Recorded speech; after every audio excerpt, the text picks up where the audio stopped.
Market वाले ऐसा क्या डालते हैं कि उनका एकदम सॉफ्ट और मुलायम बनता है और खाने में इतना स्वादिष्ट होता है, जिसकी वजह से उनकी वनीला आइसक्रीम इतनी स्वादिष्ट और नरम बनती है कि मुंह में जाते ही घुल जाने वाली बनती है।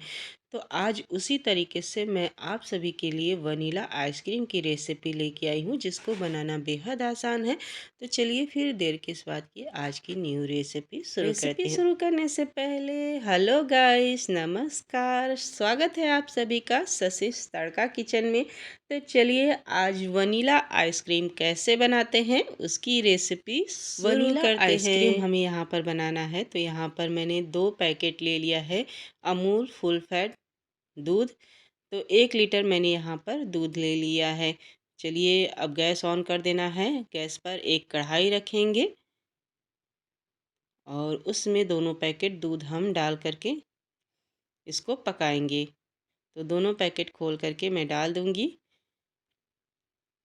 और हाई फ्लेम पर इसे हमें पकाना है। तो जैसे ही थोड़ा सा दूध गर्म हो जाएगा, वैसे ही यहाँ पर हम थोड़ा सा दूध एक बाउल में निकाल लेंगे, यानी आधा छोटा कप के जितना हम यहाँ पर दूध निकाल लेंगे। थोड़ा सा आधा कप के जितना दूध निकाल लेना है, साइड में रखना है। अब इसे चलाते हुए उबाल आने तक पकाना है। तो यहाँ पर 1 कटोरी जैसे ही दूध गर्म हो गया है, तो मैंने इसमें चीनी डाला है। 1 लीटर दूध लिया है, तो 1 कटोरी भर करके मैंने यहाँ पर छोटा कटोरी के जितना ही चीनी ले लिया है। मीठा थोड़ा सा आइसक्रीम में ज़्यादा ही पड़ता है, क्योंकि ये जब जम जाता है तो मीठा इसमें कम लगता है। इसलिए आप अपने टेस्ट के अकॉर्डिंग इसमें मीठा डाल लीजिएगा। मैंने 1 कटोरी चीनी का इस्तेमाल किया है। अब यहाँ पर जो हमने दूध निकाला था, वनीला फ्लेवर का कस्टर्ड पाउडर ले लिया है और 2 से ढाई चम्मच, ध्यान रखिएगा, 2 से ढाई चम्मच 1 लीटर दूध के लिए ही कस्टर्ड पाउडर का इस्तेमाल करना है, यानी भर करके खाने वाला जो चम्मच होता है उसी का भर करके 2.5 चम्मच मैंने इसमें कस्टर्ड पाउडर डाल दिया है। और अच्छे से इसे घोल लेंगे, कोई गुठली वगैरह नहीं होना चाहिए। अच्छे से खूब घोल लीजिए और घोल करके इसे साइड में रख दीजिए। जब इसमें उबाल आएगा तब ये कस्टर्ड पाउडर घोला हुआ हमें इसमें डालना है। तो पहले मैं थोड़ा सा डाल दूंगी, यानी आधा डाल दूंगी एक बारी में और चला लूँगी, क्योंकि ये तुरंत नीचे जा कर के बैठने लगेगा, इसलिए 2 बारी में डालिए और इसे चलाते रहिए। तुरंत छोड़ना नहीं है, इसे चलाते रहना है, नहीं तो इसमें गुठली वगैरह पड़ जाएगा। तो इस तरीके से आप चलाते रहिए और ये 1 से 2 मिनट में ही गाढ़ा हो जाता है। और देखिए इस तरीके का ये तुरंत 1 से 2 मिनट में ही गाढ़ा हो गया, कुछ इस तरीके का हो गया है।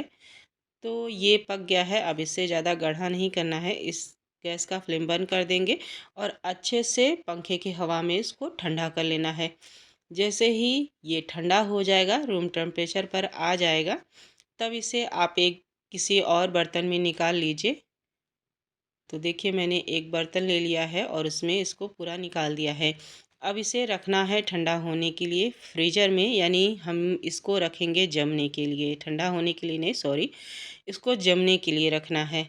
तो देखिए इसे खुला ही इस तरीके से आप फ्रीज़र में डाल दीजिए और हाई मूड पर कर दीजिए और इसको जमने दीजिए। तो चलिए इसको रख देती हूँ मैं फ्रीज़र में और इसको जमने देती हूँ। और लीजिए यहाँ पर ये जम गया है अच्छे से। तो कुछ मैंने यहाँ पर इसमें डालने के लिए ड्राई फ्रूट लिए हैं, पिस्ता और बादाम, काजू, और थोड़ा सा मैं यहाँ पर लूँगी अमूल फ्रेश क्रीम। आप चाहे तो डाल सकते हैं या इसे स्किप कर सकते हैं। वैसे अमूल फ्रेश क्रीम डाल देंगे आप, एक छोटा पैकेट ही मैंने यहाँ पर लिया है, तो आधा आधा करके मैं दोनों में डालूँगी। आधा इसमें मैं डाल लूँगी फ्रेश क्रीम और आधा उसमें मैं डालूँगी, यानी 2 तरीके से मैं बना रही हूँ। तो दोनों में आधा आधा अमूल फ्रेश क्रीम इस्तेमाल कर लूँगी और अच्छे से इसे ग्राइंड कर लेना है, यानी स्मूथ इसका पेस्ट बना करके तैयार कर लेना है। तो आधा मैंने ग्राइंड कर लिया है और इस तरीके का मेरे पास आइसक्रीम वाला कंटेनर है, तो इसी में मैं जमाऊंगी। मेरे पास 2 डब्बे हैं, तो दोनों में आधा आधा मैं करके जमाऊंगी। तो एक बैच का मैंने ग्राइंड कर लिया है और उसे कंटेनर में डाल दिया है और आधा जो मैंने बचा करके रखा था उसमें मैं थोड़ा सा ड्राई फ्रूट डाल दूंगी और थोड़ा सा मैं गार्निशिंग के लिए बचा करके रख लूँगी। अब इसमें चाहे आप तो वनीला एसेंस का इस्तेमाल कर सकते हैं। आधा ढक्कन मैंने वनीला एसेंस डाल दिया है। वनीला एसेंस डालना ऑप्शनल है, इसे डाल देंगे तो एकदम मार्केट जैसा फ्लेवर मिलेगा आपको। तो इसलिए वनीला एसेंस अगर है तो डाल दीजिए। अब इसे भी अच्छे से ग्राइंड कर लेना है और जो हमने अमूल आधा फ्रेश क्रीम रखा था बचा करके उसे भी डाल देना है इसी में और डाल करके इसे अच्छे से ग्राइंड कर लेना है। तो देखिए कुछ इस तरीके से मैंने ग्राइंड कर लिया है। आइसक्रीम वाला एक कंटेनर मेरे पास और है तो उससे भी इसी में डालूंगी और इसका ढक्कन लगा करके अब 1 घंटे के लिए इसको जमने के लिए छोड़ देना है। 1 घंटे बाद इसके ऊपर से हम गार्निशिंग इसकी करेंगे। तो 1 घंटे के लिए आप इसको जमने के लिए छोड़ दीजिए। तो जैसे ही 1 घंटा हो गया है तो इसके ऊपर से इस तरीके से कटा हुआ बादाम, पिस्ता और काजू से गार्निशिंग कर लेना है। तो देखिए इसके ऊपर से इस तरीके से आप लगा दीजिए। ये आपकी चॉइस है, आप चाहे तो स्टार्टिंग में ही डाल करके आप जमने के लिए छोड़ सकते हैं या फिर बाद में भी आप इस तरीके से डाल सकते हैं। और जो दूसरा वाला था उसमें थोड़ा-सा मैं टूटी फ्रूटी मेरे पास था तो वो मैं डाल दूँगी और टूटी फ्रूटी डाल करके इसका भी ढक्कन लगा करके अब ओवरनाइट के लिए आप चाहे तो इसे रख सकते हैं जमने के लिए या फिर 8 से 9 घंटे के लिए इसको जमने के लिए छोड़ दीजिए फ्रीज़र में। तो देखिए पूरा 1 दिन मैंने इसको फ्रीज़र में रख दिया था क्योंकि मैं भूल गई थी। मैंने इसको रात को बनाया था और दिन में मुझे याद नहीं आया। फिर रात को बच्चों ने याद दिलाया कि आइसक्रीम तो हमने चेक किया ही नहीं। देखिए मेरे पास एक कलछुल है दाल वाली, उसी से मैं निकालूंगी। अगर आपके पास आइसक्रीम निकालने वाला है तो उससे आप निकाल सकते हैं।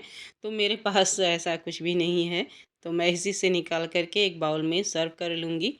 और कुछ इस तरीके से देखिए ईज़िली ये निकल जाता है। मैंने थोड़ा-सा इसको निकालने में जल्दबाज़ी कर दिया, यानी ये जमा हुआ था 1 दिन पूरा का। तो आप थोड़ा-सा इसे 4-5 मिनट के लिए बाहर निकाल के पहले रख दीजिए और एक बर्तन में थोड़ा-सा हल्का गुनगुना पानी ले लीजिए और कलछुल को उसमें डिप करिए। फिर उसके बाद इसे निकालेंगे तो ये आसानी से निकल जाएगा क्योंकि मैंने बाद में वही फ़ॉर्मूला यूज़ किया, तो ये आसानी से निकल गया ये आइसक्रीम। और इस तरीके से आप सभी को मैं नज़दीक से दिखा दे रही हूँ कितना ये सॉफ्ट और मुलायम है।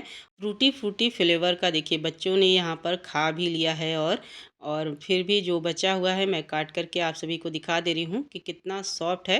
काटने से ही आप सब अंदाज़ा लगा सकते हैं कि ये कितना सॉफ्ट बना हुआ है। और यहाँ पर ये भी मैं काट करके आप सभी को दिखा दे रही हूँ। देखिए आप सब देख सकते हैं, काटने से ही अंदाज़ा लग रहा है कि ये कितना सॉफ्ट बना है। तो आप इस तरीके से पीस में चाहे तो छोटे-छोटे तो इसे पीस में भी काट करके आप लोग सर्व कर सकते हैं, ये आपकी चॉइस है।